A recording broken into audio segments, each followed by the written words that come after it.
अस्सलामुअलैकुम and a very good morning. जागो लाहौर में आप सबको खुश आमदीद कहते हैं जी। मैं हूं मुनीबा आसिफ। मैं बिल्कुल ठीक ठाक हूँ। उम्मीद करती हूँ आप लोग जहाँ कहीं होंगे खैरियत से होंगे, ठीक ठाक होंगे।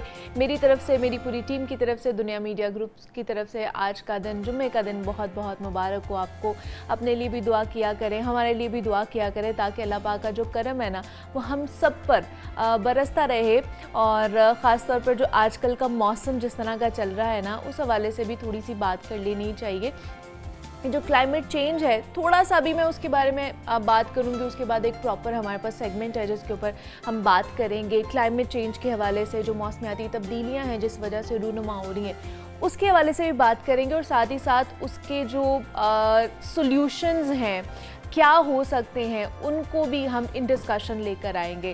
क्लाइमेट चेंज आपको पता है कि पूरी दुनिया जो है ना इसका शिकार होती जा रही है। सिर्फ पाकिस्तान में उसके असरात नहीं देखने को मिलते हैं, हमें जो बाहर के ममालिक हैं वहाँ पर भी देखने को मिलते हैं कि सैलाबी सूरत हाल वहाँ पर है, गर्मी वहाँ पर बहुत ज़्यादा पड़ती है, कभी बर्फ़बारी ज़्यादा होना शुरू हो जाती है। ये सारी चीज़ें, अब जैसे पाकिस्तान की सूरत हाल ये है कि अनप्रडिक्टेबल मौसम बनता जा रहा है। कभी बारिश बहुत ज़्यादा बरसना शुरू हो जाती है और कभी जब बारिश का मौसम होता है तब बरसता ही नहीं है। तो ये सारी सूरत हाल इसी वजह से होती है कि जनाब जो एक अल्लाह ताला ने एक साइकिल चलाया हुआ था ना, कुदरत का एक साइकिल, उसको हमने कहीं ना कहीं डिस्टर्ब किया है। क्लाइमेट चेंज की सूरत में अब वो उसके असरात हमें देखने को मिल रहे हैं। गर्मी की शिद्दत देखें कि इस साल हमने गर्मी की शिद्दत बहुत ज़्यादा देखी। फिर ये मानसून का मौसम है जिसमें कभी बारिशें होनी शुरू हो जाती हैं, कभी जनाब मौसम अच्छा हो जाता है। तो ये सारी सूरत हाल तब पैदा होती है जब हमारी ख़त्ते से या हमारे ज़मीन से ग्रीनरी ख़त्म होना शुरू हो जाती है।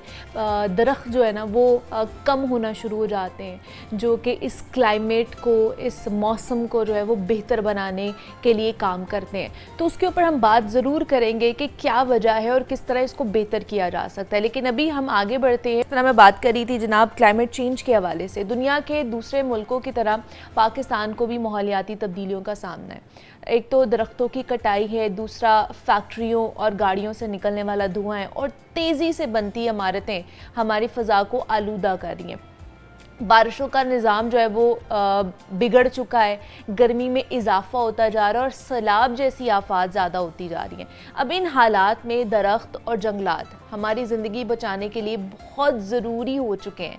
खुशी की बात यह है कि कुछ लोग ऐसे अभी भी मौजूद हैं जो इन मसाइल को संजीदगी से समझ रहे हैं और अमली काम भी इस हवाले से कर रहे हैं। तो आज हमारे साथ स्टूडियोज़ में बहुत ही ख़ास शख्सियत मौजूद हैं जो रोज़नामा दुनिया के कॉलम नगार भी हैं और एक निजी हाउसिंग सोसाइटी के CEO भी हैं। और उन्होंने अपनी ही सोसाइटी में एशिया का सबसे बड़ा मियावाकी जंगल लगाकर एक ज़बरदस्त मिसाल कायम की है। तो आज के प्रोग्राम में उन्होंने हमें ज्वाइन किया है, उनसे आपकी मुलाकात करवाएंगे। लेकिन उससे पहले एक पैकेज तैयार किया गया है माहौलियाती तब्दीलियों के हवाले से। तो आइए पहले वो देखते हैं और फिर आपको पाकिस्तान में ज्यादातर लोग मियावाकी जंगलात की टेक्निक से ना वाकिफ हैं। ये तरीका जापान के माहिर नबातात अकीरा मियावाकी ने तैयार किया था ताकि दुनिया में बढ़ती हुई आलूदगी का मुकाबला किया जा सके। अकीरा मियावाकी ने अपनी तहकीक में जंगलात की 4 इकसाम की निशानदही की, जिनमें जड़ी बूटियां, झाड़ियां, पौधे और बड़े दरख्त शामिल हैं। उनकी तहकीक के पेश नज़र उन्होंने मसनूई जंगल उगाने का तरीका ईजाद किया। मियावाकी के तरीकाकार के तहत जंगल उगाने के लिए ज़मीन को कुदरती मवाद जैसे भल और गोबर से ज़रख़ेज़ बनाया जाता है और फिर पौधे लगाए जाते हैं।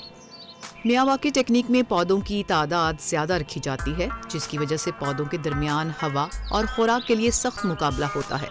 इसी मुकाबले की वजह से पौधे मामूल से ज़्यादा तेज़ी से बढ़ते हैं। मियावाकी जंगल की शरह नमू आम जंगल से 10 से 15 गुना ज़्यादा होती है और ये 100 गुना ज़्यादा घने होते हैं। 2 से 3 साल तक पौधों की निगरानी की जाती है। बाकायदगी से पानी दिया जाता है। जब दरख्त खुद कफील हो जाएं, तो उन्हें मजीद देखभाल की ज़रूरत नहीं रहती। 4 से 5 साल में मियावाकी जंगल एक कुदरती जंगल में तब्दील हो जाता है।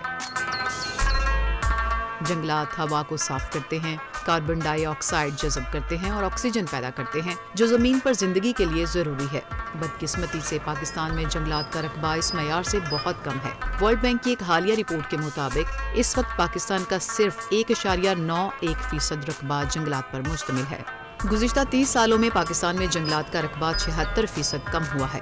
पाकिस्तान में जंगलात की कटाई की शरह 2 से 5% तक है, जो दुनिया में सबसे ज्यादा है। अगर जंगलात की कटाई की यही शरह बरकरार रही तो अगले 10 से 15 सालों में मुल्क से जंगलात खत्म हो जाएंगे।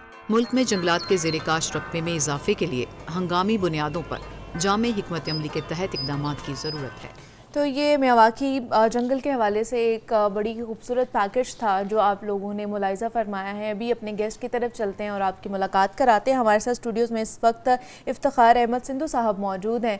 इफ्तिखार साहब, आपको खुशामदीद कहते हैं रागो लाहौर में। कैसे हैं आप? ठीक ठाक हैं? जी अल्हम्दुलिल्लाह, अल्लाह ताला का फजल करम, दुआएं। बहुत शुक्रिया सबसे पहले कि आपने अपनी मसरूफियात में से टाइम निकाला और इस इम्पॉर्टेंट टॉपिक के ऊपर आपने बात की करने के लिए हमें ज्वाइन किया है, क्योंकि क्लाइमेट चेंज, मौसमियाती तब्दीलियाँ आपके सामने हैं कि किस तरह सूरत हाल बनती जा रही। पूरी दुनिया जो है ना इसके शिकंजे में है इस वक्त। तो आपको क्या लगता है कितनी संजीदगी हमें दिखानी चाहिए ये जो क्लाइमेट चेंज है या मौसमियाती तब्दीलियाँ हैं इस हवाले से? बिस्मिल्लाहिर्रहमानिर्रहीम। पहले तो मुनीबा मैं शुक्रिया अदा करूँगा आपका और आपकी टीम का, जिन्होंने इस बड़े ही अहम टॉपिक के लिए मुझे चंद गुजारिशात के लिए बुलाया है। मैं तो दरख्तों पे बात करने के लिए पूरी दुनिया में मुझे जहाँ भी कोई बुलाएगा मैं जाने को तैयार हूँ। दूसरा शुक्रिया ये है कि आपकी चाय बड़ी ज़बरदस्त थी। अब मुझे नहीं पता आप सबको ऐसी चाय पिलाते हैं या मुझे सबको ऐसी मिलती है चाय। उसके लिए अगेन थैंक यू। तीसरी बात यह है कि ये जो दरख्तों की आपने बात की ना, ये जिस संजीदगी से दुनिया में बात हो रही है उस संजीदगी में पाकिस्तान में बात नहीं हो रही। अच्छा। लेकिन जिस संजीदगी से दुनिया में भी बात हो रही है ना, वो भी नामुकम्मल है, इनकम्प्लीट है, वो भी कम है। ठीक है। मैं आपको, आप चूँकि एक खातून हैं तो आपको बेहतर इस एग्जाम्पल से पता चल सकता है, बच्चा जब पैदा होता है तो उसको सबसे पहले किस चीज़ की ज़रूरत होती है? ऑक्सीजन है ना, सांस लेना ना उसने, सांस लेना उसने, तो सांस लेने के लिए उसको ऑक्सीजन की ज़रूरत है। और कार्बन डाइऑक्साइड उसने छोड़नी है तो कार्बन डाइऑक्साइड को कहीं ना कहीं जज़ब करने की ज़रूरत है। ये इतनी बड़ी ज़रूरत है कि बच्चे को सबसे पहले दूध की ज़रूरत नहीं होती, उसने सबसे पहले सांस लेना है। और अगर सांस बंद हो जाएगा तो बाकी चीज़ें बेकार हो जाएंगी। बिल्कुल। आप इससे अंदाज़ा कर लें कि इसकी कितनी अफादियत है, कितनी ज़रूरत है। जहाँ तक दुनिया की बात है, दुनिया में कहीं कहीं इसके ऊपर बेहतर तरीके से बात हो भी रही है और प्रैक्टिकली अमल भी हो रहा है। जैसे आप कनाडा में देखें तो एक अमेरिकन यूनिवर्सिटी की तहकीक अभी रिसर्च आई है, उसमें वहाँ पे आया है कि 10,000 से ज़्यादा दरख्त पर पर्सन के हिस्से में आते हैं। लेकिन असूली तौर पे जो दुनिया में जितने दरख्त हैं या जो दुनिया की जितनी आबादी है, ये जो हम 8 अरब के करीब लोग हैं, तो वो तकरीबन एक बंदे के हिस्से में 500 या लेस दैन 500 के करीब दरख्त जो है ना उसके हिस्से में आते हैं। ठीक है। लेकिन पाकिस्तान में आप ये ज़रा दिल थाम के सुन लें कि 4 से 5 दरख्त हर बंदे के हिस्से में आ रहे हैं। सिर्फ 4 से 5? ओके। और दुनिया में 500 आ रहे हैं और पाकिस्तान में 4 से 5 आ रहे हैं। ये बहुत ही लम्हा फिक्री है, बहुत इसमें तो एमरजेंसी लगाकर गवर्नमेंट को इस पे काम करना चाहिए। बिल्कुल। लेकिन इसमें मैं आपको बताऊं कि ये खाली गवर्नमेंट का मसला नहीं है, इसमें हम पूरी की पूरी मिन हैसल कौम हम इस जुर्म में शामिल हैं।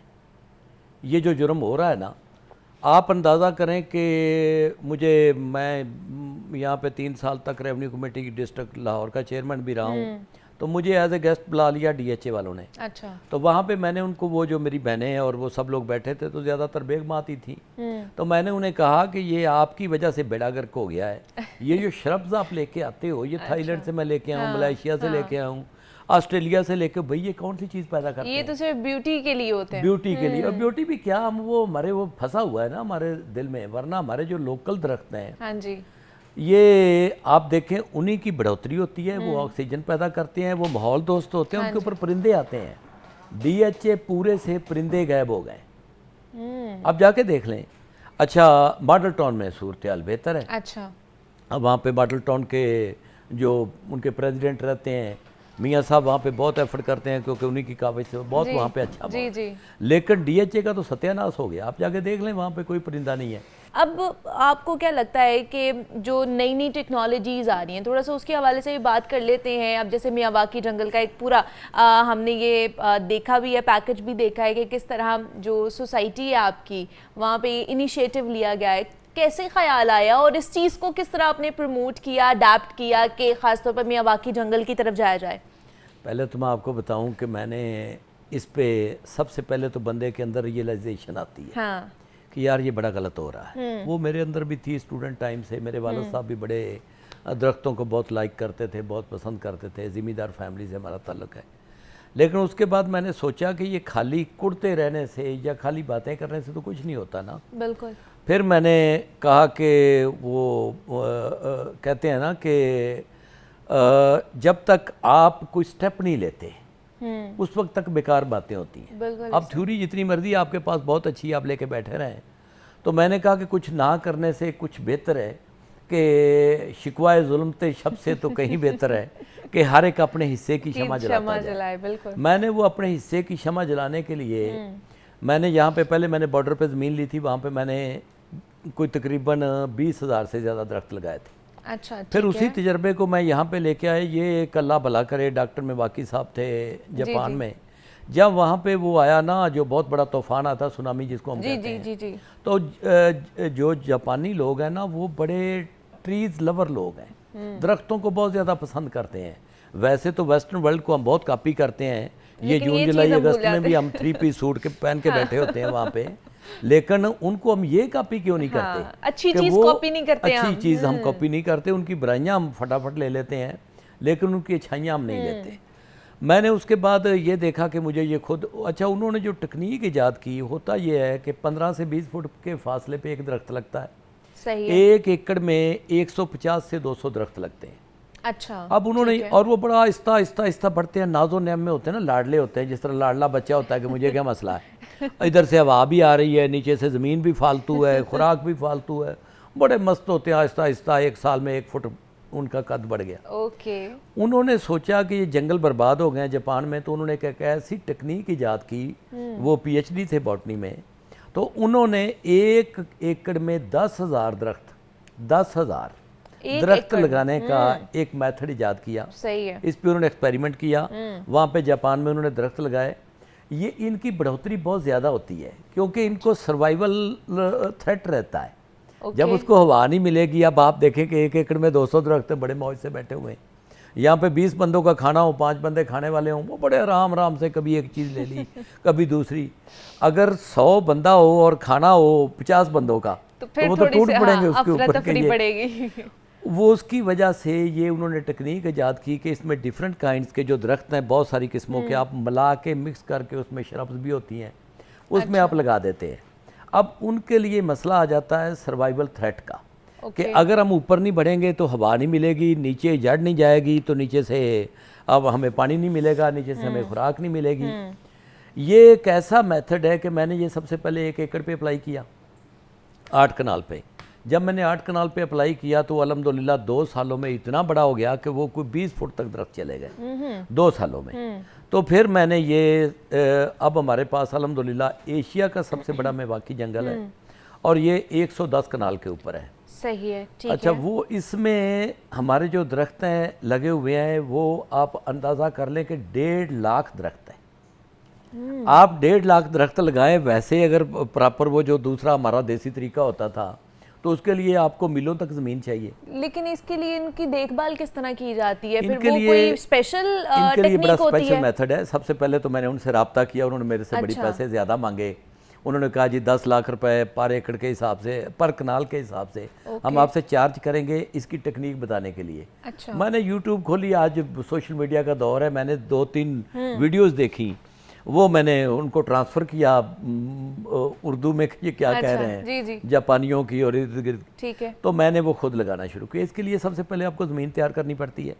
अब आप देखें ना कि जब आप यहाँ पे एक दरख्त अगर लगा हुआ है तो उसको खुराक भी एक दरख्त को चाहिए ऑब्वियसली। तो उस ज़मीन में उस खुराक का ज़ख़ीरा मौजूद है। ठीक है। लेकिन उसी जगह पे आपने लगा दिए 100 दरख्त, तो जब 100 दरख्त लगा दिए तो आपको ज़मीन के नीचे वो खुराक का ज़ख़ीरा डंप करना पड़ेगा। उसके लिए 4 से 5 फुट तक, 3 फुट तो मस्ट है। ठीक है। आप ज़मीन को पहले कल्टीवेट करते हो, उसको उल्टा देते हो। सही है। नीचे वाला ज़मीन का हिस्सा ऊपर आ जाता है, ऊपर वाला नीचे चला जाता है।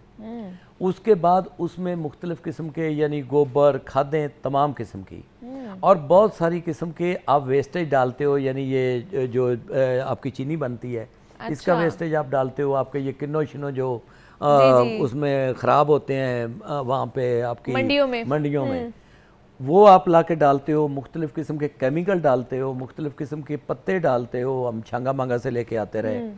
ये सारी चीज़ें, बहुत सारी चीज़ें, उसका एक मेथड है। वो जब आप डाल देते हो तो उसके लिए ज़मीन में आप समझें कि जैसे आप वो विटामिन के लिए आप एक टेबलेट ले लेते हो, तो वो आपकी जो प्लेट में जितना खाना होता है इतनी कैलोरीज उसमें आ जाती हैं। ज़मीन में आप ये सारी डाइट दरख्तों की डंप कर देते हो, उसके ऊपर आप जब दरख्त लगाते हो तो अब उनको मसला सर्वाइवल का है, नीचे वाफर मकदार में खुराक है, ऊपर अल्लाह ताला की रोशनी, पाकिस्तान पे जो बहुत बड़ा करम है वो ये सूरज की रोशनी का है। हम इसको प्रॉपर यूज़ नहीं कर रहे। जब हम इसको प्रॉपर यूज़ करने लगेंगे तो ये बहुत बड़ी नेमत है। ये उन मुल्कों में कुछ जाके देखे, पूरी दुनिया में मुझे हर जगह जाने का मौका मिला जहाँ पे ये सूरज नज़र नहीं आता या बहुत ठंडे मुल्क हैं, तो ये फिर दरख्त इतनी तेज़ी से बढ़ते हैं कि ये नाकाबिले यकीन हद तक बढ़ते हैं। मैं खुद भी जाके उनकी पैमाइश करवाता था, मैं कि यार ये क्या हो गया इनको, ये इतनी तेज़ी से बढ़ रहे हैं।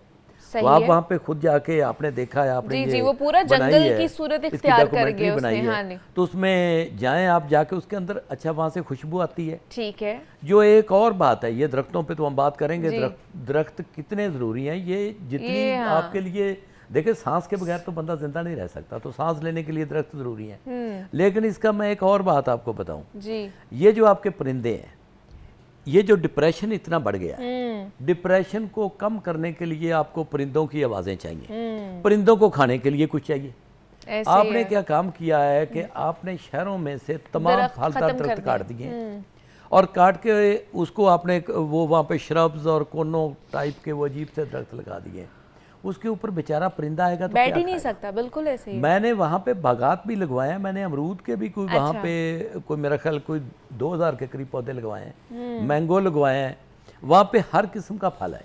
आप वहाँ पे पूरी उसकी जाके पार्क में जाके बना के देखें, पूरी हर किस्म का। वहाँ पे तोते आ गए हैं, अच्छा, जो कि आ नहीं रहे थे बड़े अरसे तक, यानी मैं वेट करता रहा, और इतनी किस्म के परिंदे वहाँ पे आ गए हैं कि आप सुबह के टाइम जाएं, वो जब बोल रहे होते हैं या शाम के टाइम, तो यकीन माने आप किसी और दुनिया में चले जाते हैं। बिल्कुल ऐसे आपको लगता है कि यार ये मैं तो, अगर ये पाकिस्तान के लोग ये दरख्तों के साथ ये ना करते, दुनिया में कटाई का सबसे ज़्यादा तनासब, ये मैं गिला कर रहा हूँ, पाकिस्तान में है।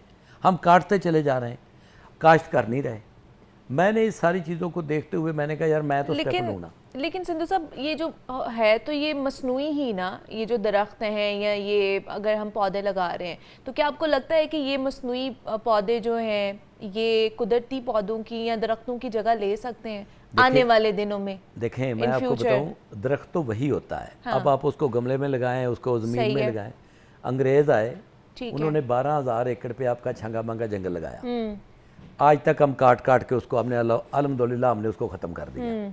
ये दरख्त तो असली हैं, जगह उनको एक मसनूई तरीके से लगाया गया है। सही है। इसमें उनकी बढ़ोतरी की रफ्तार जो है वो बहुत बढ़ गई है।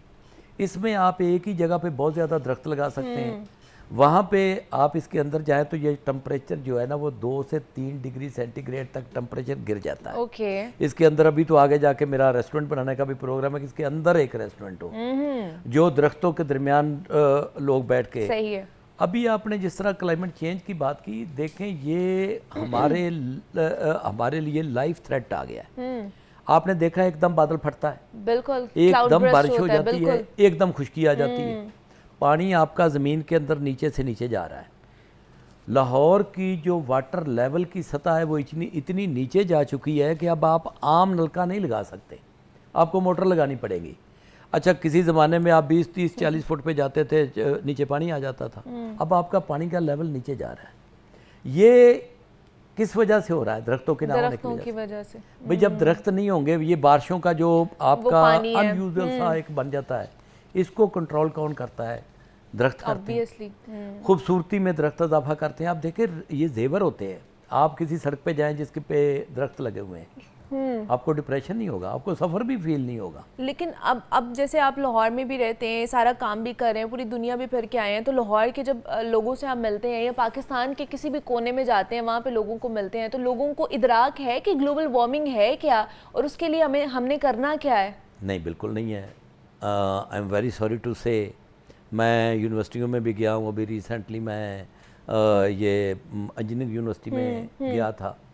बिल्कुल लोगों को पता नहीं है। सही है। एक तो पता नहीं है, एक लोग पता करना भी नहीं चाहते। जैसे मैं आपसे गुजारिश कर रहा हूँ कि घर में 2 दरख्त खड़े होते हैं, सुबह बेगम साहबा उठती हैं, वो कहती हैं माली इनको पहले काटो, ये कितने ये स्मेल आ रही है, ये कितना इसके पत्ते गिर रहे हैं, फिर उसका कोई साइड इफेक्ट तो उसके होंगे ना। बिल्कुल ऐसे ही। लेकिन आप यो पैदा कर रहा है एक दरख्त, जो बड़ा दरख्त है वो 1500 लोगों के लिए ऑक्सीजन प्रोवाइड करता है, बड़ा दरख्त जो है। एक नीम का जो दरख्त है, जो एक औसत दर्जे का दरख्त है, वो 1.5 टन एसी जो है 5 एसियों की ठंडक पैदा करता है।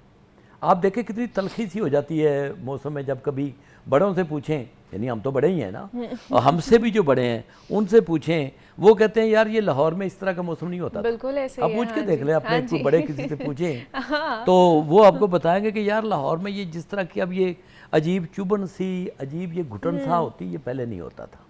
दरख्त ज़्यादा होते थे। और आपका ये जो शहर है इसमें तो बहुत ही इसको अफसोस तो होता है। बागों इसको का शहर बागों वैसे का ही शहर कहा कहते जाता, थे। तब तो बाग बागों कहीं का नजर शहर ही नहीं कहते आते, अब कंक्रीट का जंगल नजर आता है। हमने इसमें कंक्रीट का जंगल आबाद कर दिया है। बिल्कुल आपने दुरुस्त इसको अल्फाज का जामा पहनाया है। ये कंक्रीट का जंगल हमने खड़ा कर दिया है।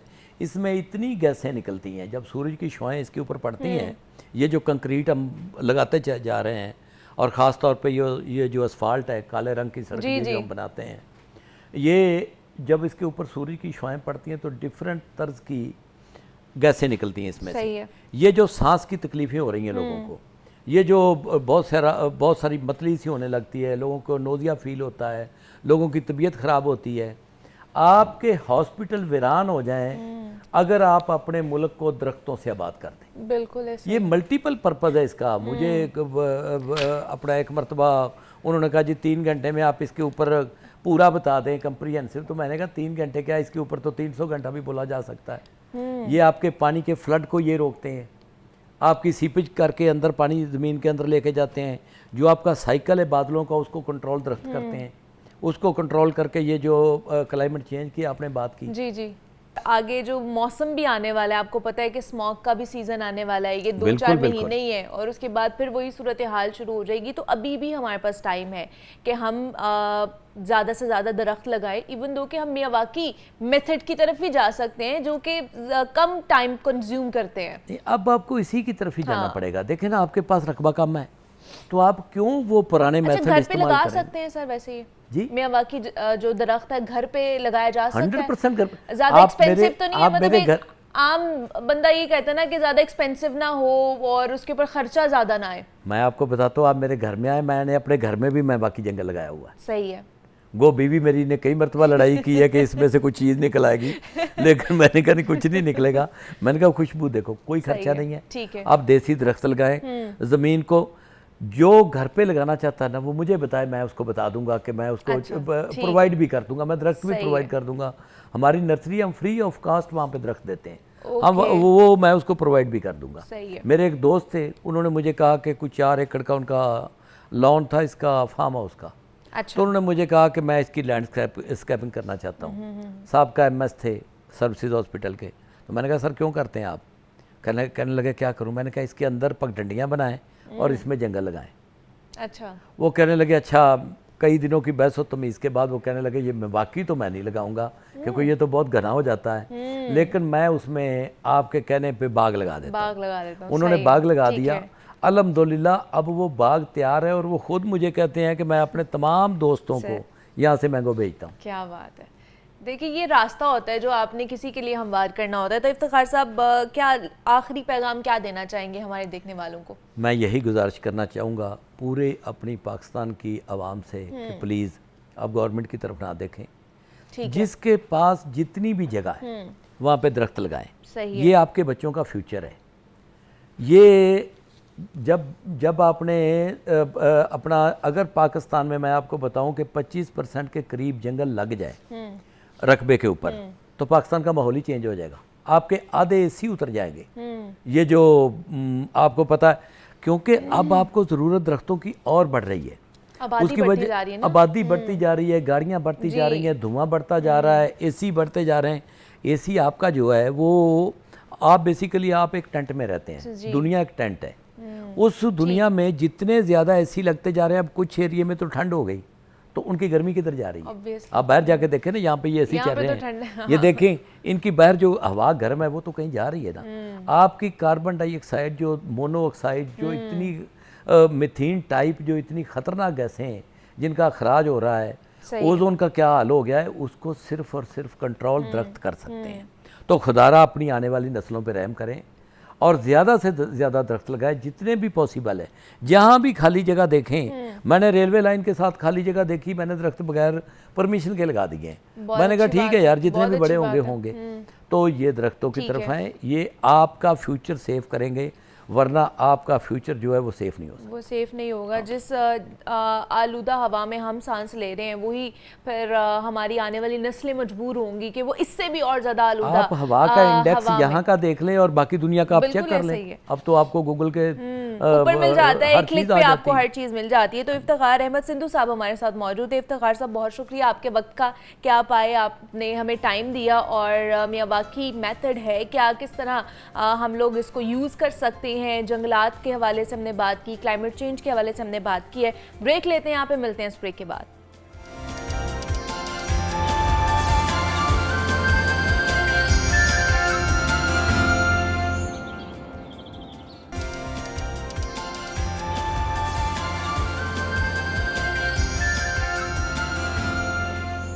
वेलकम बैक टू जागो लाहौर। जनाब, अब कुछ बात कर लेते हैं ज़ख्मों के हवाले से। बहुत से लोग हैं, ख़ासतौर पर बच्चे भी, जब खेल रहे होते हैं ना तो मुख्तलिफ ज़ख्म लग जाते हैं और उसमें कभी कभी ये जो मौसम है इसमें पस पड़ जाती है, फिर उसके निशान भी रह जाते हैं।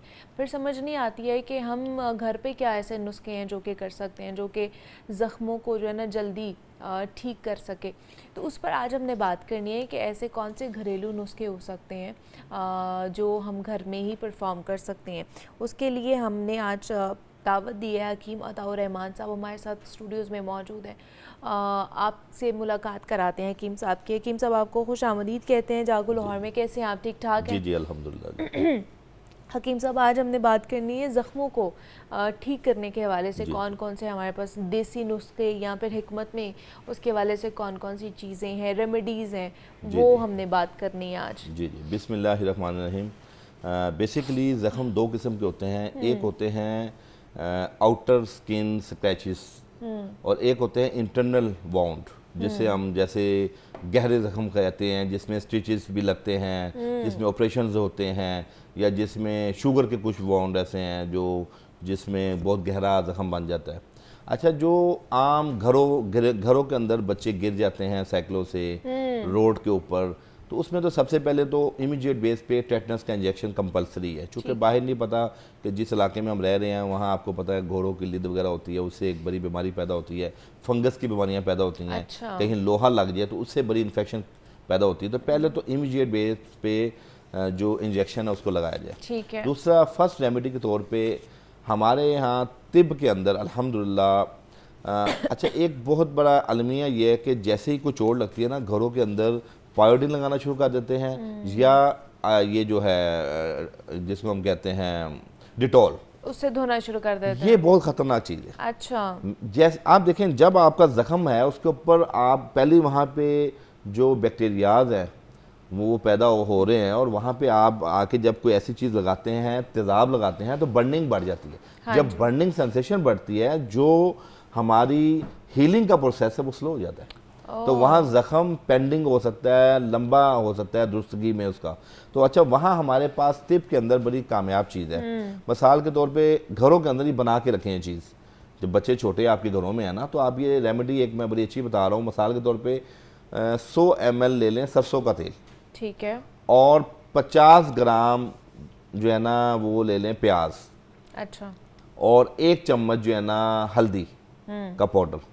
इसको आप तकरीबन 15-20 मिनट हल्की आंच पे पका लें। बस ये आपका प्याज भी बेशक बीच में रहने दें, हल्दी वैसे ही उसमें डिज़ोल्व हो जाएगी, और ऑयल वो आपका तैयार है।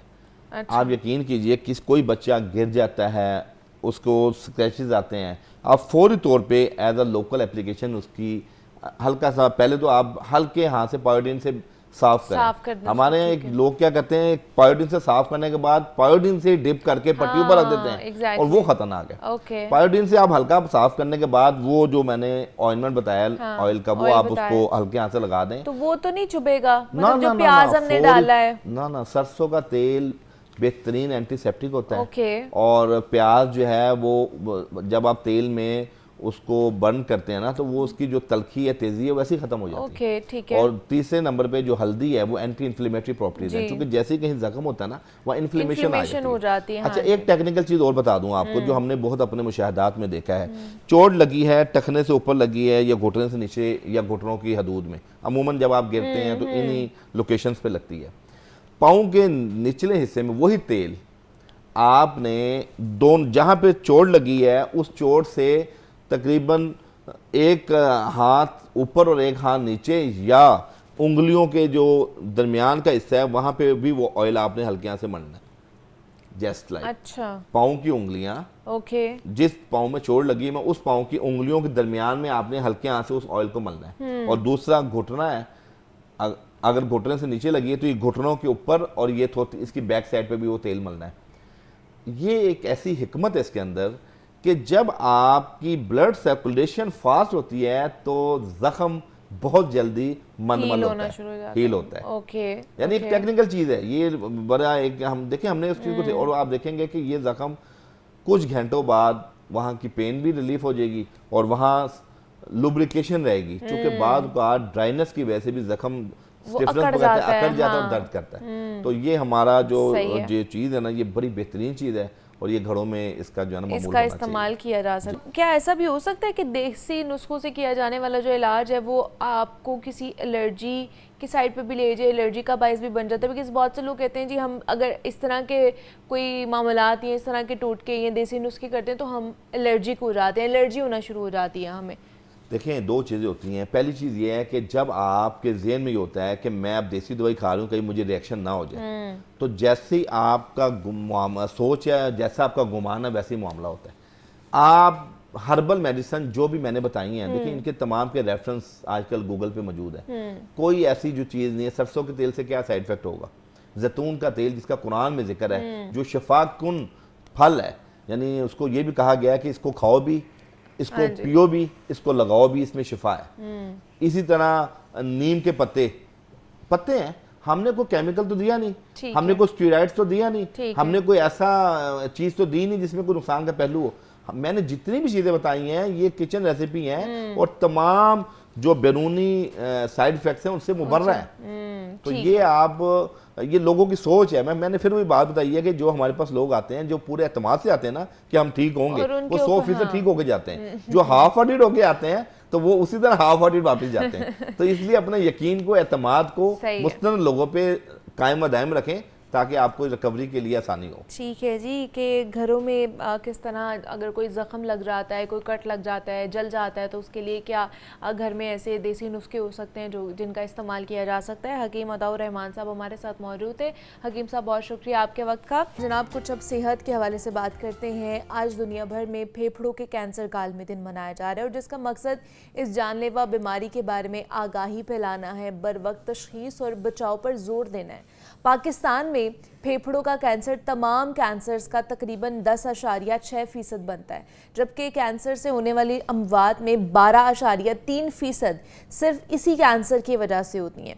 और बदकिस्मती से हमारे मुल्क में 80% से ज़ायद जो मरीज़ हैं वो आखिरी स्टेज पर हस्पताल पहुंचते हैं, जहां इलाज के इम्कानात बहुत कम हो जाते हैं। तो आज हम इसी मर्ज़ के हवाले से बात करेंगे कि क्या वजूहात होती हैं, बर वक्त तशख़ीस और इलाज किस तरह कराया जा सकता है। इस पर बात करने के लिए हमारे साथ डॉक्टर अयूब बेग ने हमें आज ज्वाइन किया है। प्रोफेसर ऑफ पल्मोनोलॉजी हैं, जिन्ना हॉस्पिटल से उनका ताल्लुक़ है। डॉक्टर साहब, आपको खुश आमदीद कहते हैं। जागो लाहौर में कैसे हैं आप? ठीक ठाक है? शुक्रिया, अल्हम्दुलिल्लाह।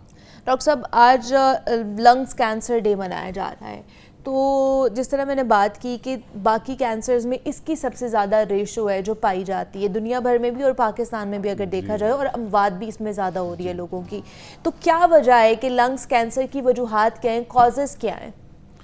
बिल्कुल दुरुस्त फरमाया आपने कि पाकिस्तान में जो ख़वातीन में सबसे ज़्यादा कैंसर कामन है वो ब्रेस्ट ब्रेस्ट कैंसर है, कैंसर। और मर्दों में जो कैंसर है वो तकरीबन आप कह सकते हैं लंग कैंसर है। Oh okay. और मैं ये वाजिया करूँगा कि बहुत बड़ा मरीज़ों का नंबर है, मरीज़ों की तादाद है जिनकी तशख़ीस ही नहीं हो पाती कि उनको लंग कैंसर है। आम तौर पे उनको जो है वो डॉक्टर्स या मालिज टीबी का मरीज़ समझ के टीबी की दवाई देते रहते हैं, तो उनकी फिर जो है ना वो तशख़ीस ही नहीं हो पाती। तो मैं तो कहूँगा कि शायद पाकिस्तान में मर्दों में सबसे ज़्यादा जो कॉमन कैंसर है वो लंग कैंसर है।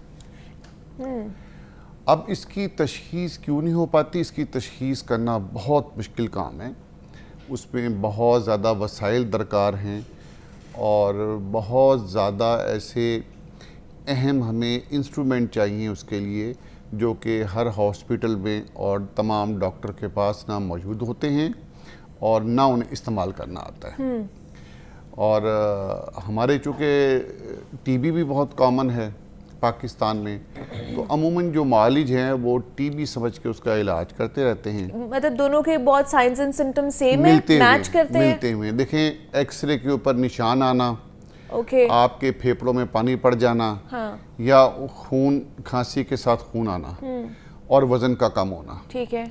अब ये अलामात टीबी में भी हैं ओह और ये अलामात कैंसर में भी हैं, सेम अलामात हैं। ओके। उसकी वजह से पाकिस्तान में एक बहुत बड़ी तादाद मरीज़ों की टीबी की दवाई लेती रहती है, और जब उन्हें 6 महीने 8 महीने गुजर जाते हैं और कॉम्प्लिकेशन उन्हें ज़्यादा हो जाती आराम है। नहीं आता, और जब वो कैंसर फैल जाता है ओह माय गॉड। तो उस वक्त पता लगता है कि वो असल में ये टीबी नहीं थी, शायद ये कैंसर था। तो उस वक्त भी शायद ये कैंसर हम कोई डिफरेंशिएट नहीं कर सकते हैं इसमें? कोई टेस्ट ऐसा हो जो बंदा करा ले, या कोई साइन एंड सिम्टम नहीं होता, डिफरेंस कुछ भी नहीं है? हाँ, साइन एंड सिम्टम बड़ा मुश्किल है कहना इसमें। ओके। अब इसके लिए मुख्तलिफ तशख़ीसी, मैंने आपको अर्ज़ किया, इंस्ट्रूमेंट्स होते हैं। उसमें भी आगे वक्त के साथ साथ बहुत ज़्यादा महारत चाहिए, और उसमें जो है ना वो हर डॉक्टर इस काबिल नहीं है कि उनको कर सके, और करने के बाद में आपको लेबॉर्ट्री चाहिए कि जो लेबॉर्ट्री तशख़ीस कर सके। क्योंकि ये इंतहाई महंगा अमल है, तो इसमें जो है वो उसकी इनके 100% जो है ना वो तशख़ीसी जो है सलाहियतें हर हॉस्पिटल में नामुमकिन है। सही है। तो इसकी क्या सबसे जो कॉमन कॉजेज़ हैं वो हमारे सामने क्या आती हैं? किस वजह से ये लंग कैंसर जो इतना प्रिवेल कर रहा है? हाँ, ये बड़ी इम्पोर्टेंट बात आपने की है। बदकिस्मती से जिस तरह इंसान तरक्की कर रहा है, तो वो तरक्की उसको फ़ायदे तो दे रही है, लेकिन बाज़ शोबों के अंदर जो है ना वो बहुत ज़्यादा तनज़्ज़ुली आई है। इसी तरह जो लंग कैंसर है वो पहले कम था, और अब लंग कैंसर बहुत ज़्यादा बढ़ता जा रहा है। उसकी वजह जो है लंग कैंसर की वो है धुआं। अब वो धुआं जो है वो सिगरेट का धुआं भी हो सकता है, वो गाड़ियों का धुआं भी हो सकता है, सही है, और वो फैक्ट्रियों से निकलने वाला धुआं भी हो सकता है, और वो जो हम कूड़े को आग लगाते हैं उसका धुआं भी हो सकता है। तो आप देख रही हैं कि वक्त के साथ साथ हमारे फिज़ा के अंदर धुएं की मिकदार बढ़ रही है। अच्छा, चलें, आप फैक्ट्री के धुएं को कंट्रोल नहीं कर सकते, आप कम से कम कूड़े को आग लगाने से तो बच सकते हैं ना, मत लगाएं आग। अच्छा, चलें उसको भी छोड़ दें, आप गाड़ियों कम से कम आप सिगरेट पीना छोड़ सकते हैं ना। तो अगर ये हो जाए, खुदा ना खासा लंग कैंसर अगर आपको हो गया, तो इसका इलाज मुमकिन है पाकिस्तान में? और कितने % चांसेस हैं मोर्टेलिटी के, कितने % चांसेस हैं?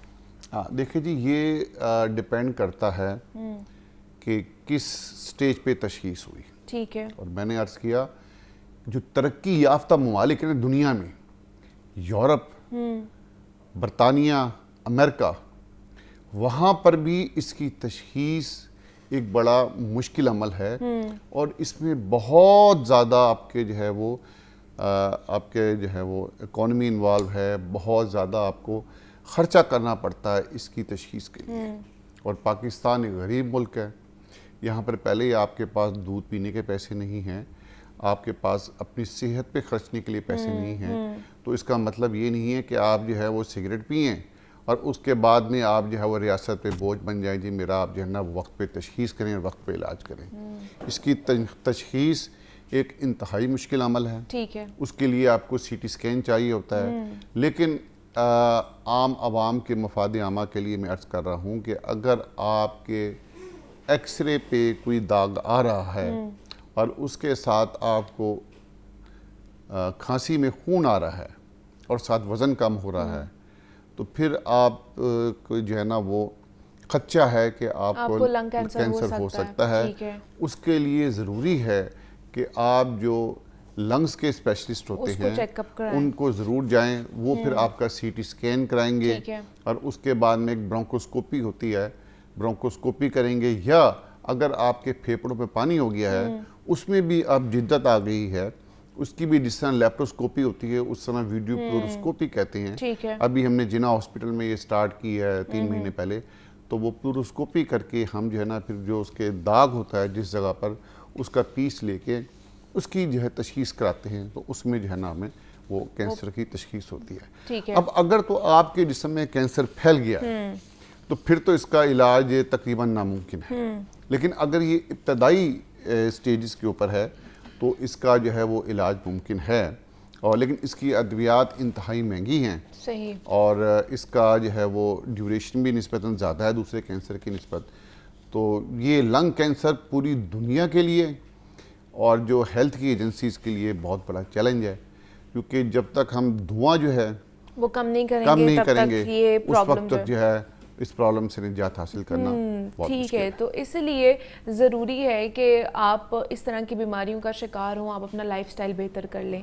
जो लोग सिगरेट नोशी करते हैं वो सिगरेट नोशी क्विट करने की कोशिश करें। और जिस तरह डॉक्टर साहब ने कहा कि इसके जो साइंस एंड सिम्टम्स हैं वो TB से बहुत ज़्यादा मैच करते हैं। तो अगर ऐसा कोई प्रॉब्लम आपको होता है तो आप ये दिमाग में लेकर ना बैठे रहें कि आपको शायद TB और उसकी दवाइयाँ खाएँ। आप लंग जो स्पेशलिस्ट होते हैं उनसे भी रुजू करें ताकि ये खदशा जो है ना आपके दिमाग से निकल जाए। डॉक्टर अयूब बेग हमारे साथ मौजूद है। डॉक्टर साहब बहुत शुक्रिया आपके वक्त का कि आप आए। जनाब अब कुछ बात कर लेते हैं असातिज़ा के हवाले से, क्योंकि जामियात के असातिज़ा के यूनिवर्सिटीज़ एंड इंस्टीट्यूशन तरमीमी एक्ट की मुखालफत का ऐलान सामने आया है। और असातिज़ा के मुताबिक तरमीम से अगर ये तरमीम हो जाती है तो इससे जामियात की जो खुद मुख्तारी है वो बुरी तरह मुतासर होगी। तो ये एक्ट है क्या, क्यों असातिज़ा जो है ना इसकी मुखालिफत कर रहे हैं, मुस्तरद कर रहे हैं, इस पर बात कर लेते हैं। इस पर बात करने के लिए आतिफ़ परवेज़ ने हमें ज्वाइन किया है, नुमाइंदा लाहौर न्यूज़। आतिफ़ आपको वेलकम कहते हैं जागो लाहौर में।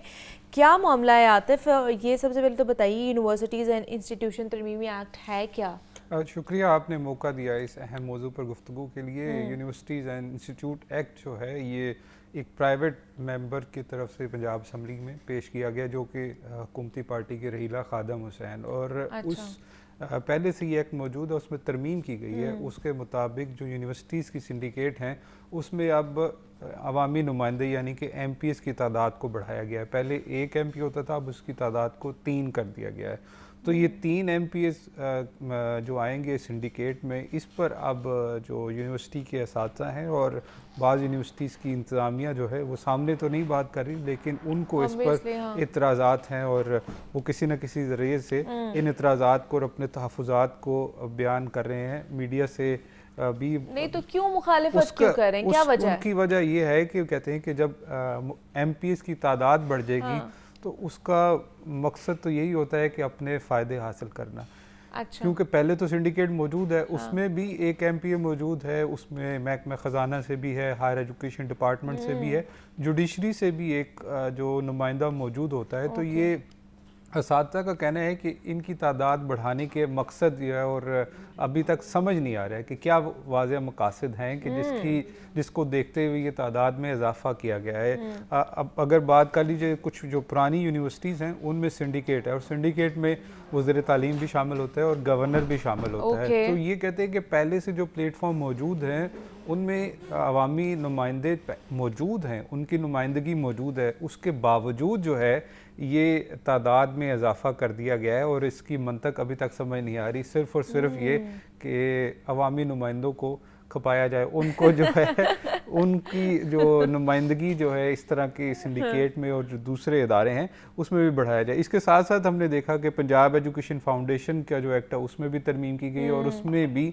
MPS की तादाद में इजाफा किया गया है कि वहाँ पर भी जो अवामी नुमाइंदे हैं वो मौजूद होंगे और इसका नॉमिनेशन का इख्तियार स्पीकर के पास होगा कि स्पीकर जिस भी MPA को सिंडिकेट में या जिस तरीके से पंजाब एजुकेशन फाउंडेशन है वहाँ पर इनकी तैनाती जो है अच्छा, हमारे देखने वालों को तो उसे बताएं ना, सिंडिकेट का मामला है क्या, ये करता क्या है, इसमें मेंबर्स जो बैठे हुए होते हैं सारे वो क्या करते हैं? देखिए पंजाब यूनिवर्सिटी हो या तमाम यूनिवर्सिटीज़ हो, उनका जो तमाम जो बड़ी सबसे सुपीरियर बॉडी होती है वो सिंडिकेट होती है जिसने यूनिवर्सिटी से मुतालिक तमाम फैसले करने होते हैं। अब सिंडिकेट में ही नई जो भर्तियाँ होती हैं, यूनिवर्सिटी ने चलना कैसे है, पूरा बजट जो है वो सिंडिकेट से अप्रूवल होता है। अगर सिंडिकेट अप्रूव ना करे तो बजट जो है वो पास नहीं होता और वो खर्च भी नहीं हो सकता। अच्छा। रोज़मर्रा से जो अहम यूनिवर्सिटी से मुतालिक फ़ैसले हैं वो सिंडिकेट ने ही करने होते हैं। तो इस प्लेटफॉर्म में अब जो अवामी नुमाइंदे हैं इनकी तादाद 3 कर दी गई है। जो पंजाब असम्बली से इस एक्ट को, तरमीमी एक्ट को पास कर लिया गया है, गवर्नर को भिजवा दिया गया है। ताहम अभी गवर्नर की तरफ से इस पर साइन नहीं हुए, इसलिए ये अभी एक्ट इतलाक इसका नहीं हुआ, इसका नफाज नहीं हुआ। लेकिन जब से ये पंजाब असम्बली से अप्रूव हुआ है तब से असातिज़ा की तमाम बॉडीज़ हैं जिसमें पंजाब यूनिवर्सिटी की एकेडमिक स्टाफ एसोसिएशन है, फिर federation of all Pakistan university staff association, उनकी जानिब से भी जो पंजाब चैप्टर है उनकी तरफ से भी तहफ़्फ़ुज़ात का इज़हार किया गया। असातिज़ा इस पर अब तहफ़्फ़ुज़ात का इज़हार कर रहे हैं और कह भी रहे हैं कि हम तमाम प्लेटफॉर्म्स पर पहले जो है ख़त लिखेंगे, अगर फिर भी हमारी बात सुनी नहीं जाती तो एहतजाज करेंगे। लेकिन हम देख रहे हैं कि ना सिर्फ असातिज़ा, सरकारी मुलाजमीन एहतजाज कर रहे हैं अपने मुतालबात के लिए, लेकिन अभी किसी की सुनी नहीं जा रही, कोई मुतालबात पर अमल दरामद नहीं हो रहा। तो ये भी उसी सिमत में ही जाता नज़र आ रहा है। आने वाले दिनों में देखें क्या होता है। लेकिन अभी असातिज़ा में इसमें और इंतज़ामिया जो है यूनिवर्सिटीज़ की, वाइस चांसलर वो दबे अल्फाज में और ऑफ द कैमरा इस पर बात कर रहे हैं कि ये इस तरह नहीं होना चाहिए कि MPS की तादाद जो है वो उसको बढ़ा दिया जाए। और ये खुद मुख्तारी कहते हैं हमारी चैलेंज होगी यूनिवर्सिटीज़ की, क्योंकि 2 मेंबर और सिंडिकेट में बढ़ जाते हैं तो वो कोई ना कोई उनके मकासद होंगे। और सिर्फ खुद मुख्तारी जामियात की नहीं, बल्कि जिस तरह बात की है कि वज़ीर तालीम की भी जो है ना वो भी थोड़ी सी चैलेंज होती है। बिल्कुल ऐसे ही है कि क्योंकि जो 2002 के बाद से यूनिवर्सिटीज़ बनी हैं उनके जो प्लेटफॉर्म है उसमें सिंडिकेट नहीं है, उसमें सेनेट नहीं है, सिंडिकेट है। तो सिंडिकेट को अक्सर जो है वो चेयर करते हैं वज़ीर तालीम।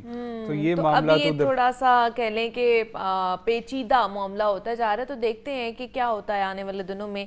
असातिज़ा अगर एहतजाज करते हैं, उन्होंने क्योंकि बात की है कि एहतजाजी जो तहरीक है उसका दायरा कार हम वसी कर देंगे अगर ये बिल वापस ना लिया, तो क्या मामला होता है आने वाले दिनों में देखेंगे। आतिफ परवेज़ हमारे साथ मौजूद है। आतिफ, बहुत शुक्रिया आपका। एक ब्रेक लेते हैं, मिलते हैं इस ब्रेक के बाद।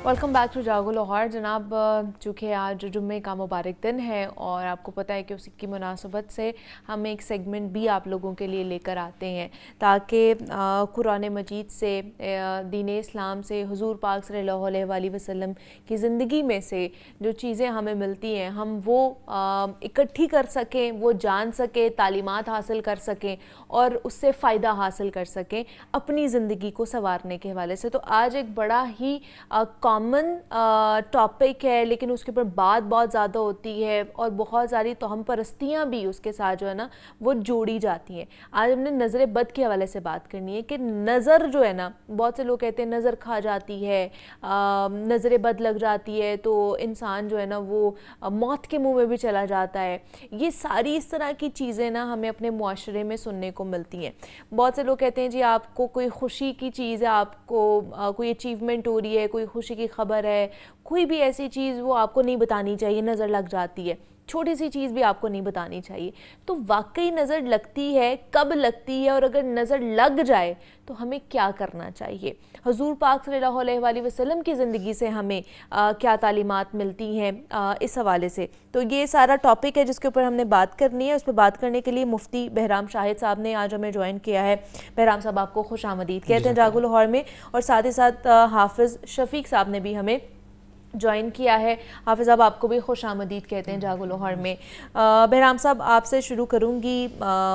क्या सूरत हाल है नज़र बद के हवाले से? अगर देखा जाए कुरान और हदीस की रोशनी में हमें बताइए कि नज़र बद होती क्या है और इसके असबाब या अलामात क्या हो सकती हैं? बिस्मिल्लाहिर्रहमानिर्रहीम। तमाम तारीफ़ें उस अल्लाह के लिए जो ऐसा अव्वल है जिसकी इब्तिदा नहीं और ऐसा आखिर है जिसके इंतहा नहीं। दुरूद व सलाम के गजरे निशावर हों उस हस्ती पर जो वजह तख्लीक़ कायनात हैं और आप सल्लल्लाहु अलैहि वसल्लम की वसातत से आपकी जमी आल और जमी असहाब पे।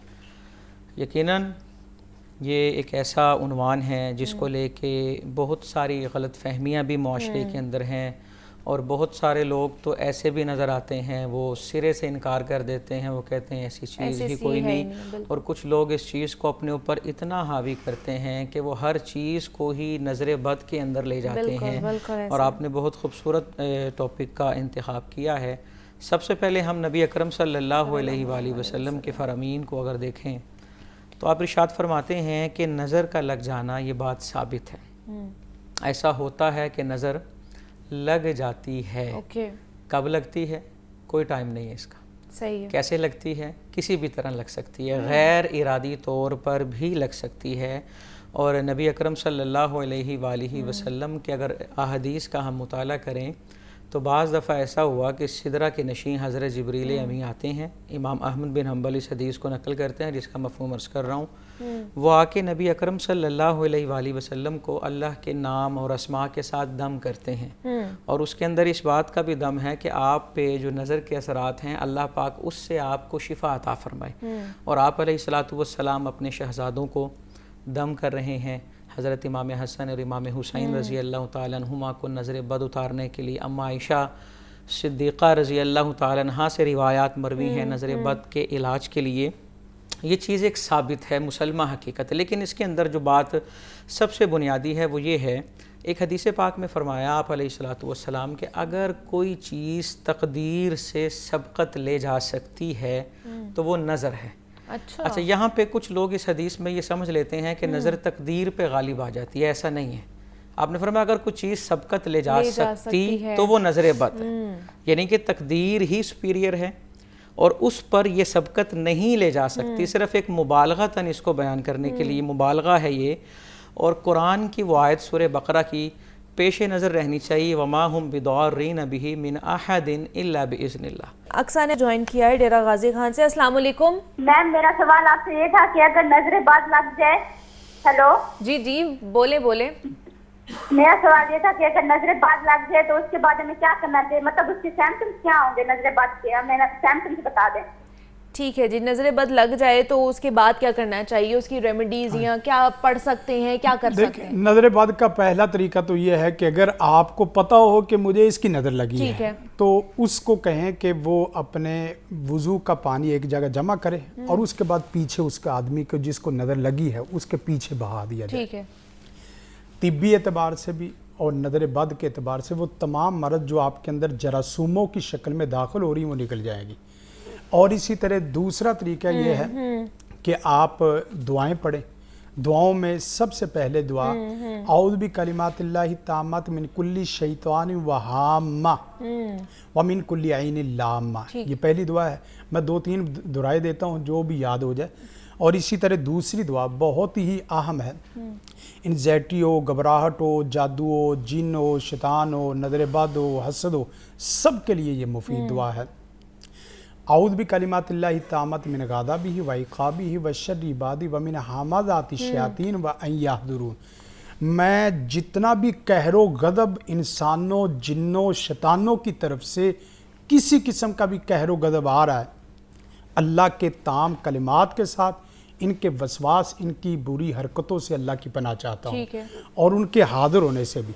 बस औक़ात नज़र लगती है मेरे चेहरे पे आई, मेरे चेहरे पे अल्लाह ने फाटक लगाए हैं, दरवाजे लगाए हैं, अल्लाह दाखिल ही नहीं होने देता। है, दुआ ठीक पड़ी है। है, आएगी वापस जाएगी। क्या बात और कोई आदमी अगर कोई बुरी नज़र लगाने का माहिर आदमी है, बाद लोग ऐसे होते हैं कि वो आंखों से पत्थर भी तोड़ने की कोशिश करते हैं और वो बाकायदा प्रैक्टिस भी करते हैं, अल्लाह की पनाह। अच्छा। तो जितनी तेज़ी से नज़र आएगी उतनी उतनी तेज़ी से वापस जाएगी। क्या बात है, क्या और साथ साथ ये है कि आप मुअव्वज़तैन पढ़ें। मुअव्वज़तैन में खुसूसन 2 लफ्ज़ जो बड़े अहम हैं, कुल औज़ु बिरब्बिल फलक मिन शर्रि मा खलक, मिन शर्रि मा खलक व मिन शर्रि गासिकिन इज़ा वक़ब व मिन शर्रि नफ़्फ़ासात व मिन शर्रि नफ़्फ़ासात व मिन शर्रि नफ़्फ़ासात फिल उक़द। इसको बार-बार दोहराएं, बार-बार पढ़ना है, ठीक है। और इसी तरह व मिन शर्रि हासिदिन इज़ा हसद। और सूरत नास में भी एक लफ्ज़ बहुत अहम है, जी जी। कुल औज़ु बिरब्बिन नास मालिकिन नास इलाहिन नास मिन शर्रिल वसवासिल खन्नास मिन शर्रिल वसवासिल खन्नास अल्लज़ी युवस्विसु। क्योंकि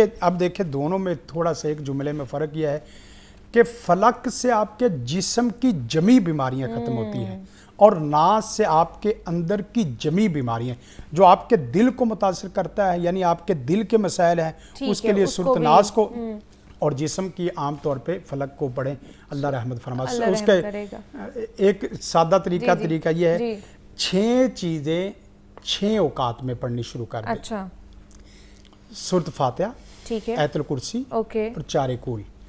6 औकात कौन से हैं? 5 नमाजों के बाद और सोने से पहले, ठीक है, 3 औकात में 3-3 दफ़ा, ठीक है, और 3 औकात में 1-1 मरतबा। अच्छा, फजर, मगरब और सोने के वक्त 3-3 मरतबा, ठीक है, जोहर, असर, इशा के बाद 1-1 एक मरतबा। ओके। हर किस्म का मर्द अल्लाह के ये फजल करम आपको से एक दूर हो जाएगा। हसार जो है ना बन जाएगा।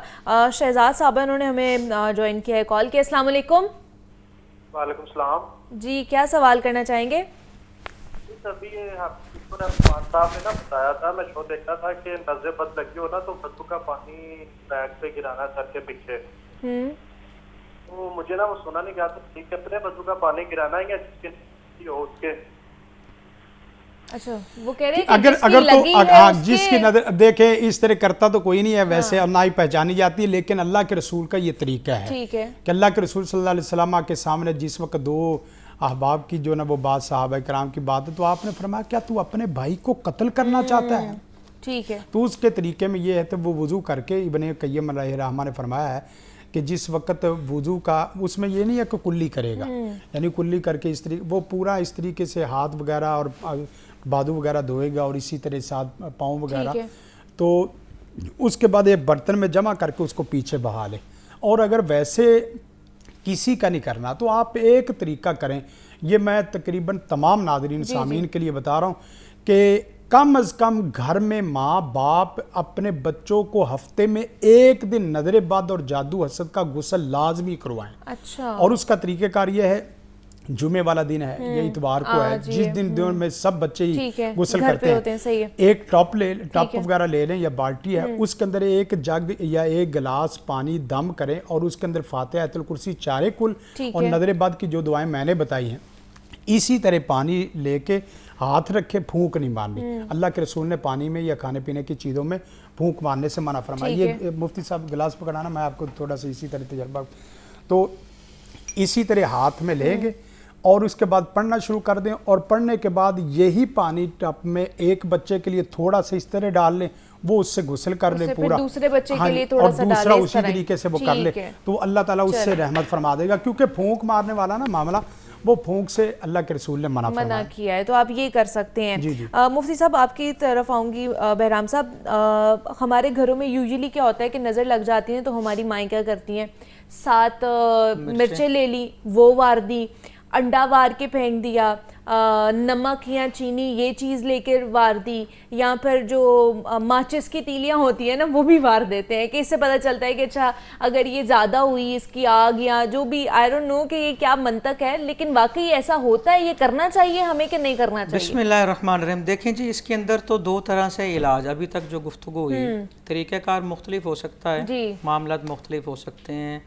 एक तो इलाज हो गया दम के ज़रिए और दूसरा इलाज ये टोटकों के ज़रिए होता है।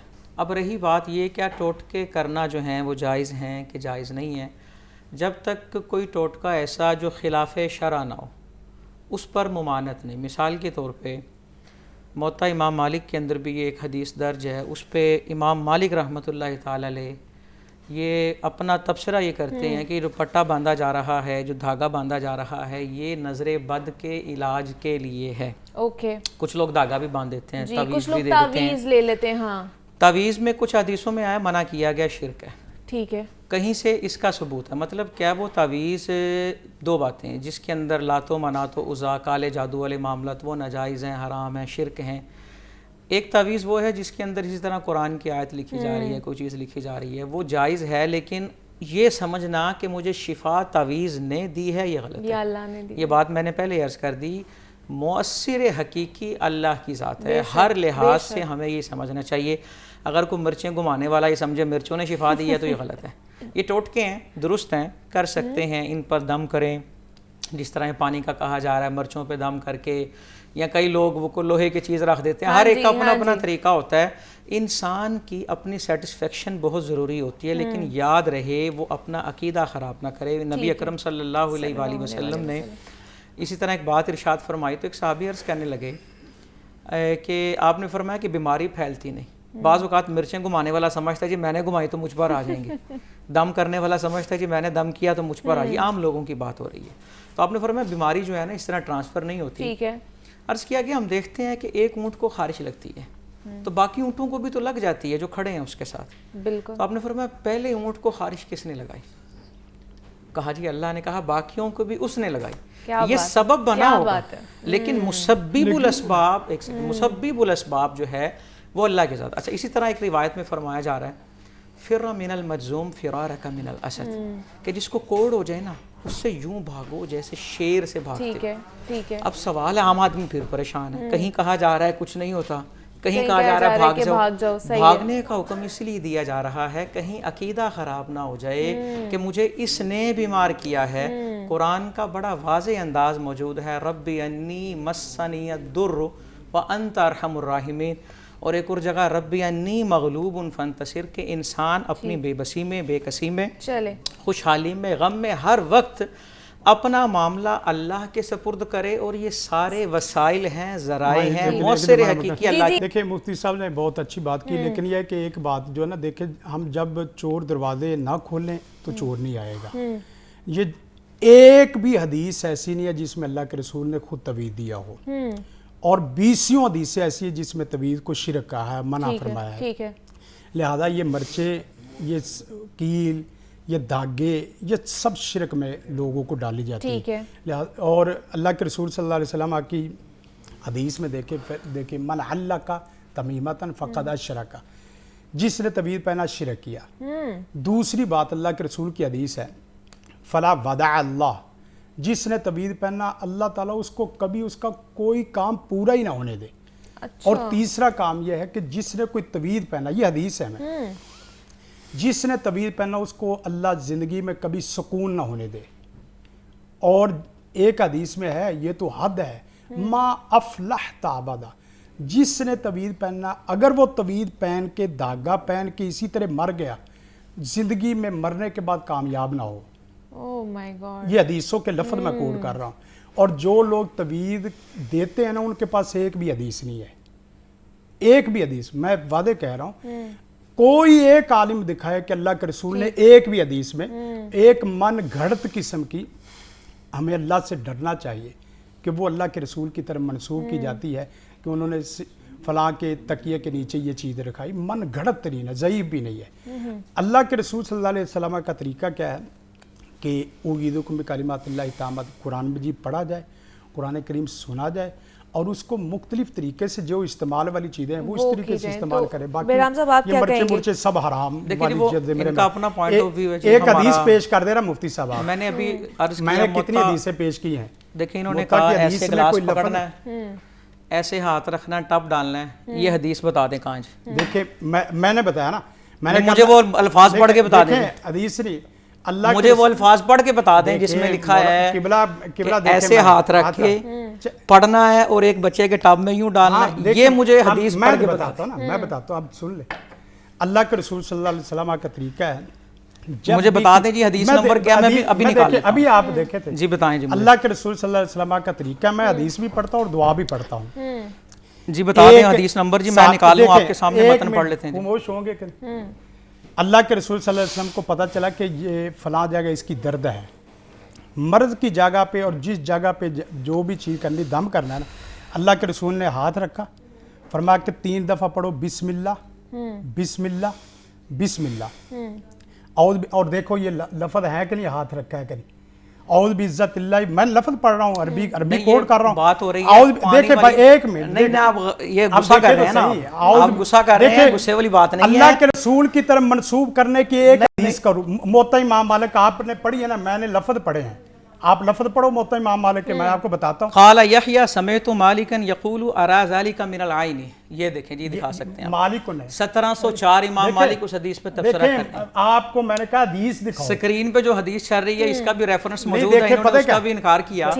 मैंने सिर्फ इतना सा गुजारिश है जी, मुफ्ती साहब पता है क्या, बड़े एक लफ्ज़ में अंदाज में अल्लाह के रसूल ने हाथ रखा, ये वाली हदीस उसके बाद ये दुआ मुझे पढ़ के सुना दी जी, कहाँ लिखी है जी कि गिलास के ऊपर यूं हाथ रख मेरे ना के मेरा डाला है, ये मुझे पढ़ के सुना दुनिया दीजिए। कायनात के तमाम मौलवियों को चैलेंज है मेरा, जो तवीद देते हैं, अच्छा कहें कि अल्लाह के रसूल ने ये किया है, अल्लाह के रसूल ने ये कहा है और अल्लाह के रसूल ने ये हुक्म दिया है। इमाम मालिक का नाम ले रहे हैं, अल्लाह के रसूल का नाम ले ना वहाँ, मैं तो अल्लाह के रसूल ये का नाम मुझे ले बता रहा हूं। दें जी, अल्लाह के रसूल सल्लल्लाहु अलैहि वसल्लम ये ने हदीस यूं हाथ पढ़ी। रखा गिलास पे देखें, और इस हदीस पे देखें, यूं की है। देखें, मुझे ये दिखा दें, दर्द वाली जगह पे आप तवीज से रुक जाए, मुझे ये दिखा दें जी। तवीज देखें, अकीदा इससे खराब होता है मुफ्ती साहब, नहीं खराब होता है ना, आप देखें ना, देखें मर्चे मारेंगे तो अकीदा ही खराब होगा। और क्या चलें है? जी, हम वो तो नजर बद ऐसी के है हवाले से चलें। बात कर रहे थे, हमारे साथ मुफ्ती बहराम शाहिद साहब मौजूद थे, हाफिज शफीक साहब ने हमें ज्वाइन किया था, आप दोनों का बहुत शुक्रिया। नजर बद से क्या होता है और किस तरह इसका इलाज किया जा सकता है कुरान और हदीस की रोशनी में, हमने उसके ऊपर बात की है। मुझे इजाज़त दीजिए, अपना ख्याल रखिएगा, अल्लाह हाफिज़।